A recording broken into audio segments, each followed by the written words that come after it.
We're ready for 1 Corinthians chapter 9. Micah dealt with chapter 8 last time. Let's review where we've been, where we're going. Chapter 1 was about what? Chapter 1? Yeah, the vision and the wisdom of men, and it focused on the recipient of the message. Chapter 2? All right, very good. And that focused on the nature of the message. Chapter 3. All right, yes. That is focusing on the nature of the messenger, and this is focusing here on the preachers are mere servants or ministers. Chapter 4. They're not like the philosophers, and again focusing there on the nature of the messenger. Chapter 5, what was it about? All right, discipline the fornicator. Chapter 6. Yeah, going to law and about fornication. Two subjects there. Chapter 7. Questions about marriage. Yes, very good. Chapter 8 started a new unit of chapters. I like to think in units of chapters. As we get a little later, chapters 12, 13, and 14 go together as a unit. And here we have chapters 8 through 10 go together as a unit of chapters. So what do we have in chapter 8 last time? Micah may have called it something different than what I call it, but it's going to come out at the same spot. All right, yes, warning about meat that's been offered to idols. Different from Romans 14. It makes the same point, but there's a little different tweak with reference to Romans 14 versus 1 Corinthians 8.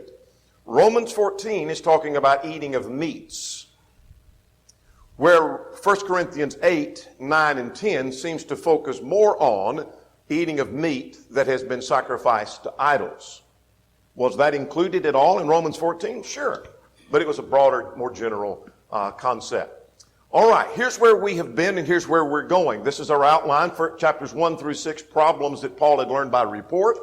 And now then we're looking at 7 to 14 questions that the Corinthians had asked Paul. And now concerning the things wherever you wrote to me, chapter 7. We talked about that the last time I was with you. Meat sacrifice to idols is this block of 8 through 10, that unit of chapters. And we're going to see how 9 relates to that, and then we'll deal with the covering, we'll deal with the abuse of the Lord's Supper and spiritual gifts and on down the line.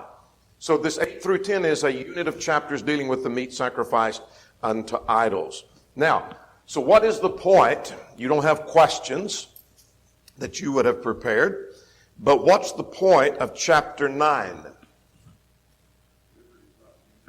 All right, it deals with some liberties, some freedoms, some rights that had not been exercised. And so here is the point that liberties can be waived. Rights can be waived. We often insist on our rights. I've got the right to, and then you fill in the blank. Okay, you've got that right. I'll grant that.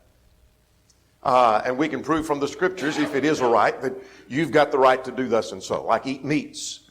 Eat meat that has even been sacrificed to idols. You have that right. Nothing wrong with that. We saw that in chapter 8. But there are times that there are liberties that you waive and say, I'm not going to exercise that liberty and I'm going to forego that liberty. And then Paul enumerates some of that here. Make sense? So there's a twofold aim in the chapter seemingly. One is he's addressing this question of meat that has been sacrificed to idols. And you say, how do you know he's still dealing with that? Because that's what he dealt with in chapter 8. When we get through with 9, that's also what he's dealing with in chapter. Next one after 9 would be 10. All right. So sandwiched between 8 and 10 is 9, and he must be dealing with the same concept. Makes sense? It's sandwiched right between them. Furthermore, there seems to have been, and he seems to be hinting at some things that he's going to address more in 2 Corinthians. There seems to have been some question that by him foregoing the support that he receives, that makes him less of an apostle. That's indicated in the first 10 verses or so. And so he seems to be addressing that as well. Make sense? Twofold aim seemingly here in our chapter. All right, let's look at an outline of chapter 9. I call it simply liberties not used. Now, where do I get that concept? Let's look at verse 15. For I have used none of these things. He's talking about liberties in the context. So I haven't used any of these things. Let's back up to verse 12. I'm reading at the middle of the verse. Nevertheless, we have not used this right. And so there are liberties that Paul said, I did not exercise. I had the right. I could have insisted because that was my right, but I have foregone some liberties. And so likewise you must too as well. Make sense? So that's where we're getting the idea of liberties not used. Now here's what's happening. He talks in verses 1 to 14 about liberties that are not used and enumerates some things. We'll get to those in a moment. And then he talks about why he would forego those liberties. Why would you do that? It's your right. Like being supported by the church, leading about a wife, and eating of meat sacrificed to idols. You forego some of those liberties. Why? Well, he talks about that in 15 to 27. Make sense where we're going? How it fits with 8, how it fits with 10 that we haven't got there, and how it fits with answering some of the criticism of Paul.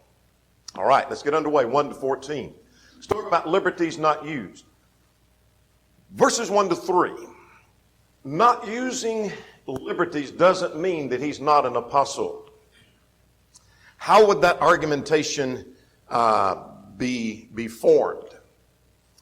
The argumentation seems to have been that this apostle over here is fully supported by the church.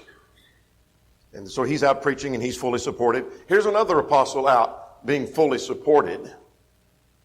And consequently, Paul is making tents and is not being fully supported by the church. What conclusion might someone incorrectly draw? He's not an apostle, or at least he's less of an apostle than others. I want to tell you, we sometimes make the same mistake. Here's a man who preaches full-time, means he's fully supported to preach the gospel. Here's another man fully supported. Here's another man makes his living as a plumber or as a carpenter or at the factory, but he preaches every Sunday, and we sometimes conclude that he's less of a preacher. He's not full-time. He's full-time. He's just making his living elsewhere. Makes sense? And that's what Paul did. He is no less of an apostle. I want to go back just for a moment and review what we have remember from chapter 8 that I meant to go over earlier. From chapter 8, we learn this, or you should have learned this, that it's not wrong to eat meat that is sacrificed unto idols. In other words, you go to the marketplace and you get this meat and you've eaten it, and somebody said, I know that those animals that were taken to that market had been sacrificed to idols. Okay. I'm still going to eat the meat. Nothing wrong with that. Paul makes that point. Secondly, we learned that it would be wrong to eat meat in honor of the idol. So someone said, this meat's been sacrificed to idols, and we're going to eat this meal, sit down with us and eat, and we're going to honor that idol. Backing away from that, I'm not going to sit down and eat with you.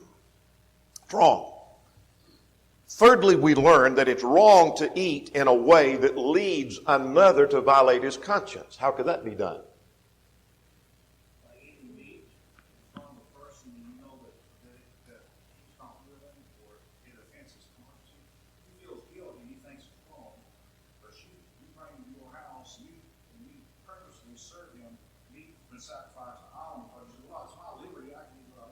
Absolutely. So let's, just for illustration's sake, since Tim brought that up, let's just suppose he has a problem consciously eating meat sacrificed to idols. I don't. So I invite him over and say, and just as we sit down to eat, hey, this was sacrificed to idols. There's nothing wrong with it. I'm going to eat it, and there's your steak, and just go ahead and eat it if you want to. Am I doing him wrong? Yes. Well, what if he says, oh, I hate to hurt your feelings, so he goes ahead and eats it. Is he sinned? Why? Violate his conscience, and I encourage that. So that's wrong. I learned that from 1 Corinthians 8. So there's times to forego liberties. That's the point of chapter 9. So let's get through verses 1 through 3 here quickly. He said, am I not an apostle? Am I not free? In other words, I am an apostle. I'm no less than any other apostle. And here's his qualifications. I've seen the Lord, and are you not my work in the Lord? In other words, the church at Corinth, he had established, so you're my work, the very work I did. You know the work that I did among you. If I'm not an apostle to others, yet doubtless I am to you. You are my seal of my apostleship in the Lord. What's that mean? You're my seal. He established them. He established the church there. They had seen the work he did. They would be privy to the miracles. We'll get to that in chapter 12 of the second letter, that they had seen the signs of an apostle. Remember that? So they know the proof of his apostleship. And if I wasn't an apostle to others, at least I am to you. You ought to know that. They were assured of it. Exactly. Exactly. Verse 3, my defense to those who examine me is this. So here's the defense I'm going to give. So my liberties doesn't mean I'm not an apostle. I'm not equal to the rest of them. So what's my defense? Beginning at verse 4, he talks about various liberties that are not used. I call these various liberties, but really these come back to the same liberty. And it's talking about his support. And this is the support for preaching in the gospel. So remember, there's twofold. He's answering the critic. Remember that? But he's also giving this as an illustration. Look at the liberty that I was willing to give up. Surely you can give up the liberty of eating of meat on some occasions. Surely you can do that. All right, let's start. Here's the first illustration. Eating and drinking. Do I not have the right to eat and to drink? Now that might refer to eating of meat. But I think in the context, it's probably referring to eating and drinking at the expense, finish my sentence, of the church. So, because I'm preaching in the gospel, could the church pay for my meals? You do.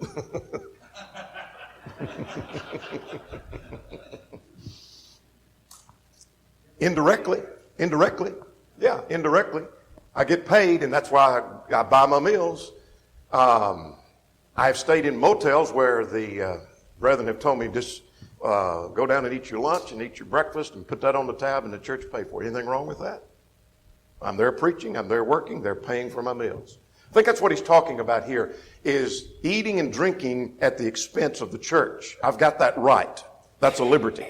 Here's a second liberty, and I call it having a wife, but I think it's more than that, and I'll explain.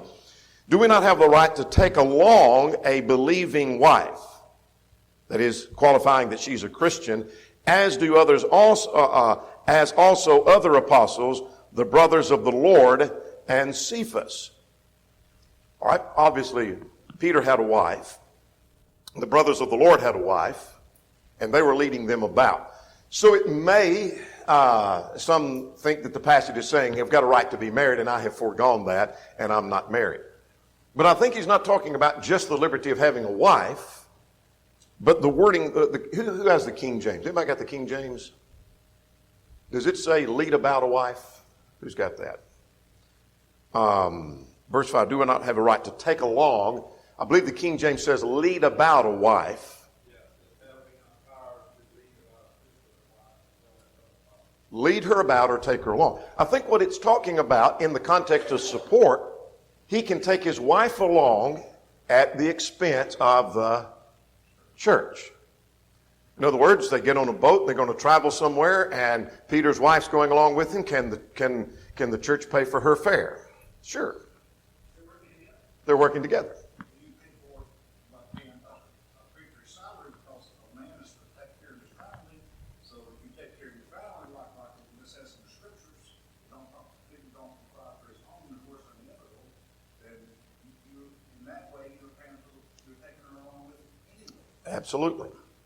So I think that's what he's talking about. And so you say, well, no, I think he's talking about just the right to be married. Okay, same point. He has the right to be married. He'd foregone the right to marry, and he chose to be single, but he had every right to be married. But I really think in that he qualifies it had to be a believing wife, when chapter 7 said if you're married to an unbeliever, you're to stay with her. So it'd be right to be married to an unbeliever. Not wise, but it would be right, nothing unscriptural. But this is taking about a believing wife at the expense of the church. And so, as Even in our modern day, you go in a meeting and the wife goes along with you. The church pays for two people to stay. We have bought plane tickets for Brother and Sister Casimir to come. We bought her ticket when they came. She always goes with you. Anything wrong with that? No. This passage tells us we can do that. Lead about the wife. So he said, I've got that right, just like Peter does, but I've foregone that. So I'm not even married and I'm taking a wife along. Then verses 6 to 14, now, he said, or is it only Barnabas and I who have no right to refrain from working? What's his point at verse 6?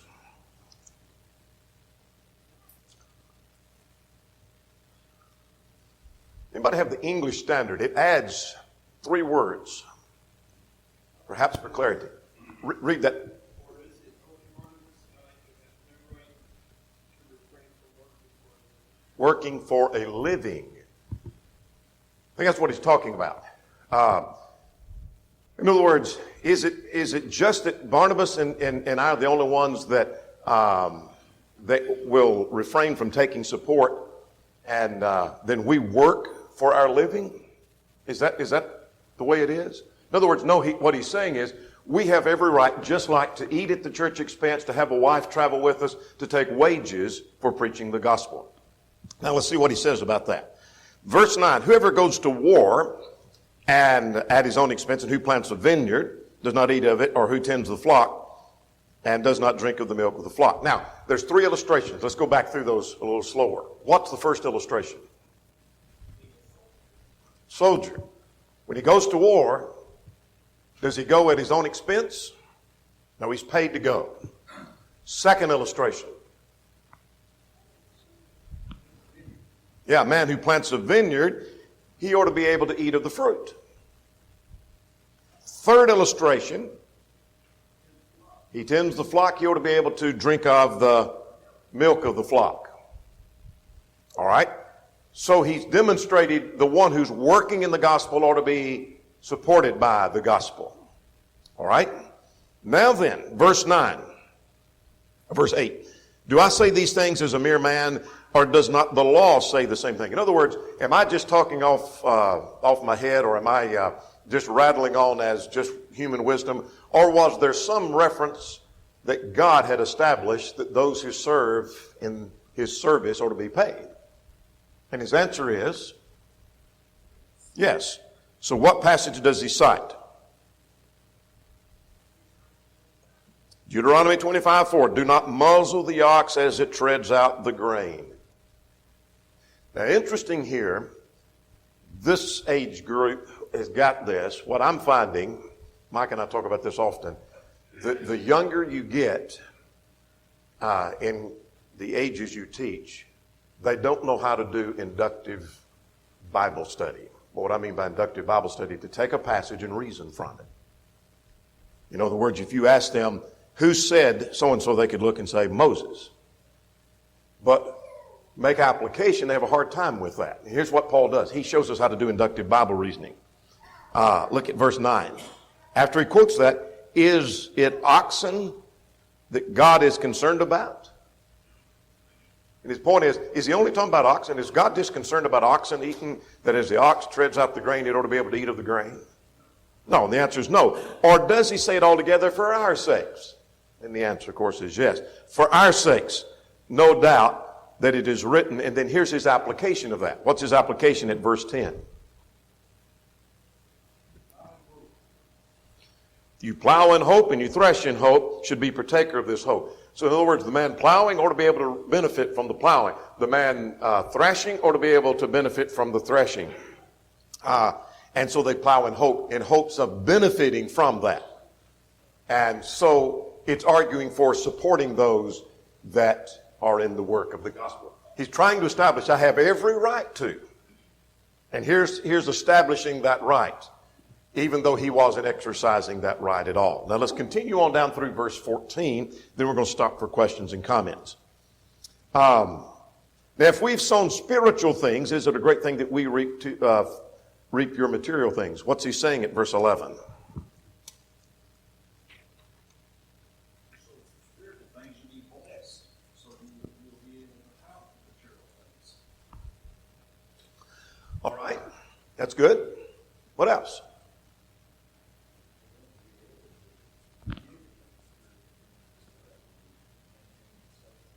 Right.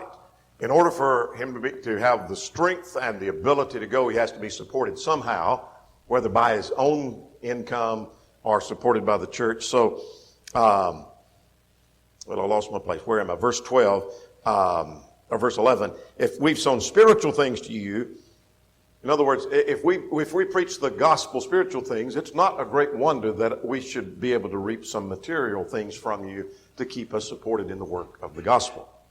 Now, I'm driving at a point. I want to get to verse 12. That if others are partakers of this right over you, are you not even more? Nevertheless, we have not used this right.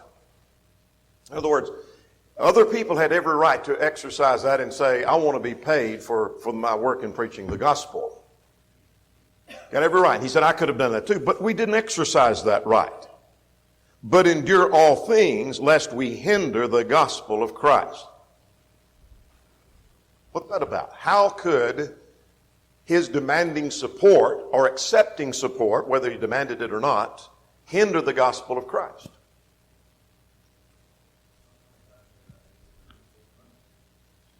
All right? Particularly, if you didn't catch what Ricky just said, some may think he's in it just for the money.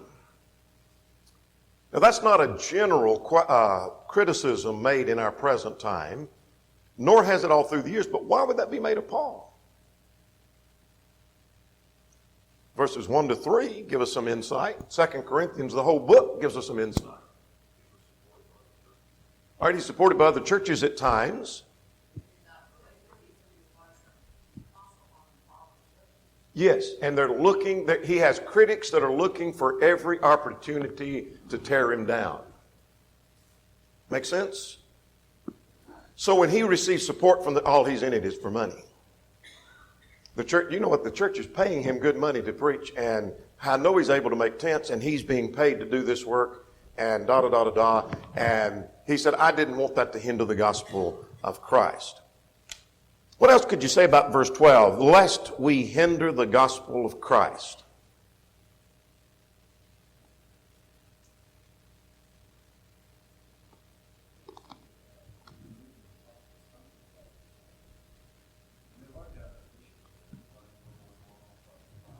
Right. There's criticism on top of criticism on top of criticism, and he wasn't going to add another opportunity for more criticism. And so lest someone say he's just in it for money. And in other words, he wants to be able to do the work and not just be to do the work without charge, as we're going to see a little bit later at verse 18. I want to be able to do that work without charge.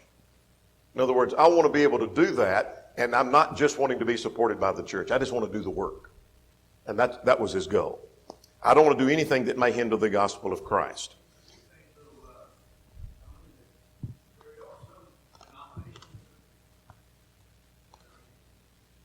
That do what? Oh, yes. But those guys don't get paid enough. Would you agree? Do what? They think that. I don't think they get paid enough. It's not worth their soul. Curtis Porter told a denominational preacher debated one time, he was bragging, I get paid a lot more than you do, 3 times what Porter made. He said, you don't get paid enough. Oh, yeah, I get paid enough. He said, not to teach the doctrine you teach. You're going to lose your soul over that, and it's not worth it. So, yes, some of them, you're right, are in it for the money. And there's some gospel preachers may be in it for the money. That's possible. There may be times, and I've noted this with preachers who are working in a circumstance where the church cannot support him financially. He may have trouble raising support, so he takes a secular job so he can do the work. He's interested in doing the work, not so much the support he's making, but he does the work. And so he gets his secular job so he can do the work here that needs to be done, build up this church or whatever. There have been a number of men that fit that bill, and that was Paul's attitude. Now let's get 13 and 14 to finish that section. Do you not know that those who minister in holy things should, of the temple, also partake of the altar, and who serve at the altar partake of the offerings of the altar? Even so the Lord has commanded those who preach the gospel should live of the gospel. His conclusion is at verse 14, but what's his argument at verse 13?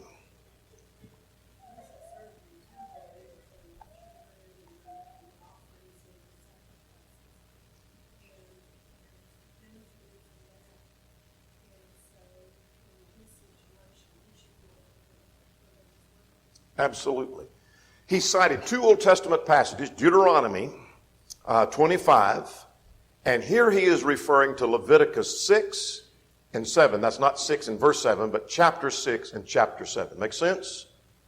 He's alluded to two Old Testament passages that those who are the priests, Leviticus 6, verse 16 and 26, and chapter 7, verse 6, verse 31 and 32.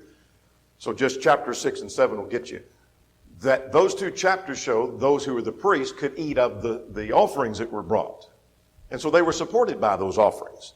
And so likewise, his conclusion is those who preach the gospel should live of the gospel. He defended every right for the support and the preaching of the gospel, for the churches to support the preaching of the gospel. And yet, in spite of that liberty, he had just said at verse 15, I didn't exercise that always. Did he exercise it sometimes? Philippians 4 said there was an occasion where the church at Philippi was the only church that sent to him. No church communicated with me concerning giving and receiving, but you only. Was there a time when a number of churches sent to him?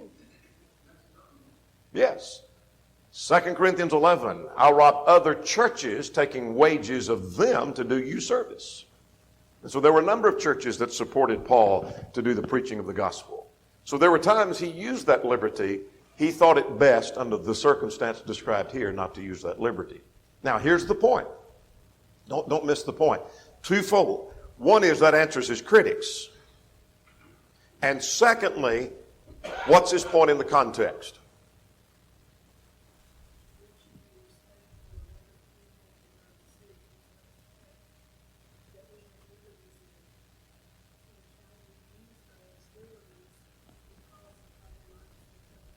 Absolutely. You think of the power and the impact of what he just said in verses 1 to 14. Where if Paul had just said, I think maybe you ought to just back off of eating meat sacrificed to idols because it may offend some other people. Well, Paul, that's easy for you to say. You may not like meats like we do.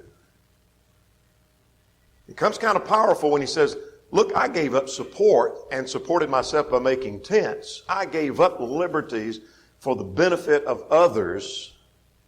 Surely you can give up meat on some occasion. He's not telling them to give it up at all times, but on some occasions give it up for the furtherance of the gospel. Surely you can. That had to have a powerful impact. I think he was really thankful for everything he got. But maybe he didn't need it all. So he just decided not to use it. Yeah, there would be times that he would not need as much support maybe as at others. There's travel expense. And maybe if he's not traveling as much, when he would be settled down at car rent for a while, he may not have as much. So yes, there may be times it's needed more than others. Good point. All right, let's move on to the rest of the chapter, and that's in 15 to 27. And he talks about why he was willing to forego these liberties. So let's begin to list those. 15 to 18, lest I abuse it or it be abused. Now, start at verse 15.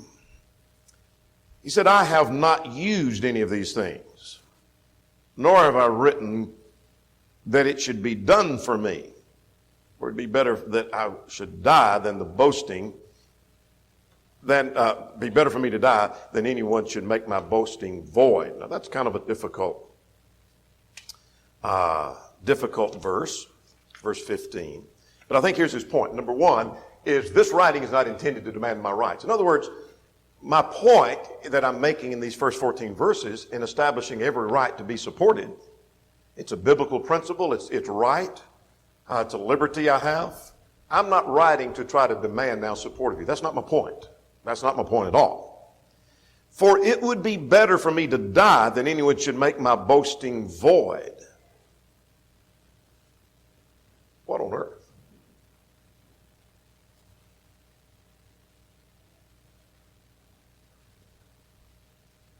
I think his boasting is not the sense of arrogance. You know, if I described some man to you and I said he's a boastful fella, you would say, well, that's not good. I don't think that's what he's talking about. I don't think he's talking about boasting in the sense of arrogance. I think he's boasting, glorying, the King James words that, was his refusal to accept pay, that liberty that he had foregone, his refusal to accept the pay, could be rendered ineffective by the charge that all he wants is money if he were to demand money now. I've every right to be supported, and so I'm asking you to send me support. And this boasting that I have and this liberty that I had foregone could be rendered, my right to forego that also could be rendered ineffective by my demand. So I'm not demanding. That's not my point. I'm not demanding that now. Necessity, here's why he preaches. Why does he preach?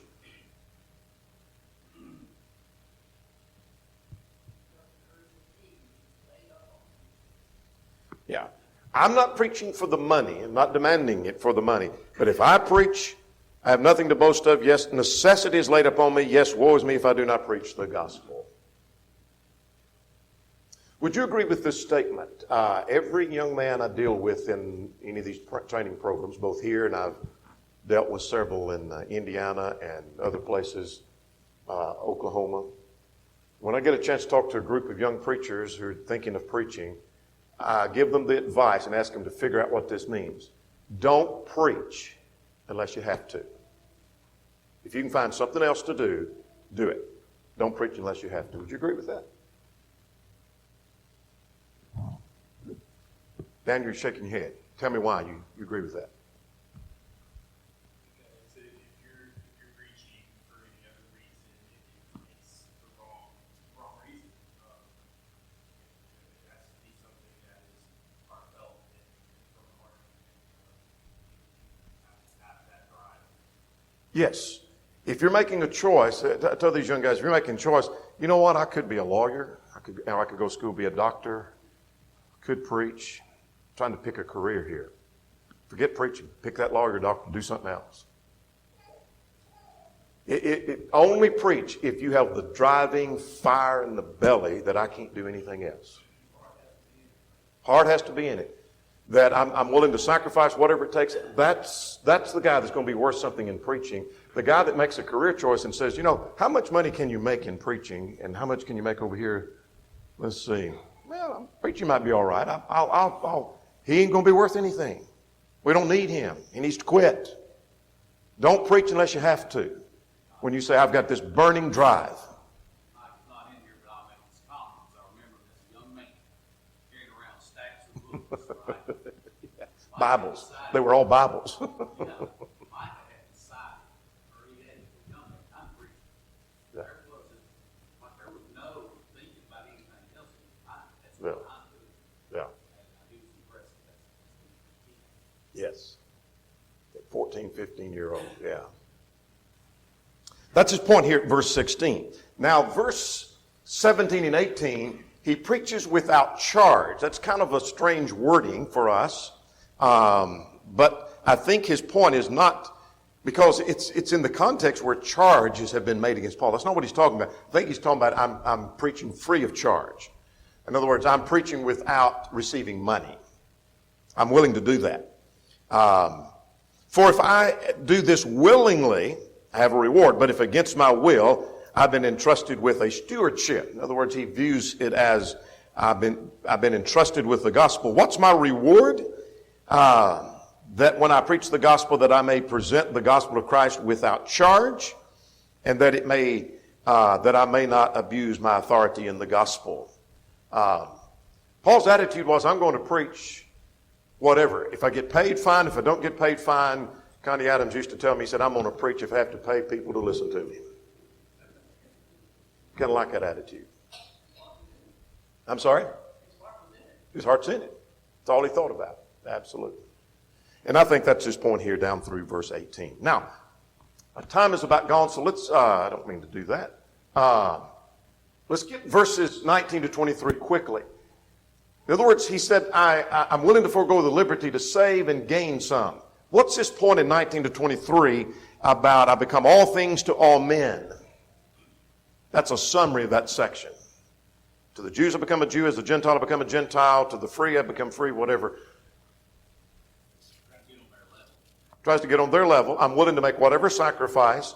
I'm not going to insist on Jewish customs when I'm among the Gentiles, nor am I going to insist they accept all the Gentiles' customs when I'm among the Jews. It's not hypocrisy. That's saying I try to fit with the customs and the circumstances of the society that I'm in to try to gain someone in the gospel. I'm willing to forego some things to preach the gospel. So my goal is I want to gain and save. I don't want to abuse the liberty I have. I want to gain some. And then what's this point here about being a castaway, lest I be a castaway?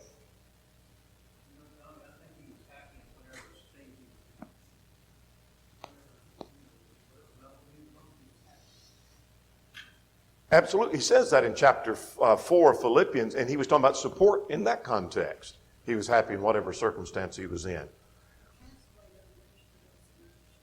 Yes. Castaway doesn't mean, and the King James uses the word castaway. New King James, disqualified, as in the context of track and field or Olympics. When you're disqualified, you don't meet your goal. When you're castaway, you don't make your destination. And so, lest I'm willing to forego liberty lest I not make my destination. In other words, if I insist on my liberties, it could affect my destination. How so? Like in the context of eating of meats sacrificed to idols. Yeah. As per my illustration with me and Tim a moment ago, assuming he can't eat meat sacrificed to idols, I can. I'm going to insist on my liberty, and I cause him to violate his conscience. He's done wrong, but who else has done wrong? I have, and that causes me to be a castaway or to be disqualified. Make sense? Questions or comments? Chapter 9. We're going to continue to chapter 10. This is a unit of chapters 8, 9, and 10. And this one's sandwiched in between. And the whole point is there are times to forego liberties. I did, Paul said. I had every right to do this and to do that and be supported by the church and eat at their expense and lead a wife about at the expense of the church. Be supported fully by the church. But I was willing to forego that. Why? That I might reach others. That's what I was interested in. My goal is to preach and teach and help others. And so you can too, is his point. Now, I know that's a hurried look. And our time is gone according to that clock. Maybe not this one. Let me see if I've got time. No, the time's gone. Practical lessons that you learn, that you take home and you say, this is what I take from this chapter. What did you take?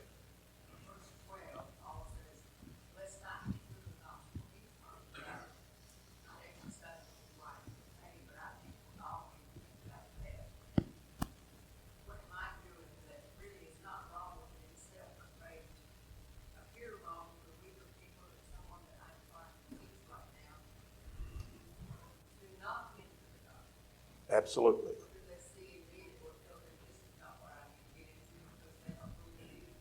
Good point.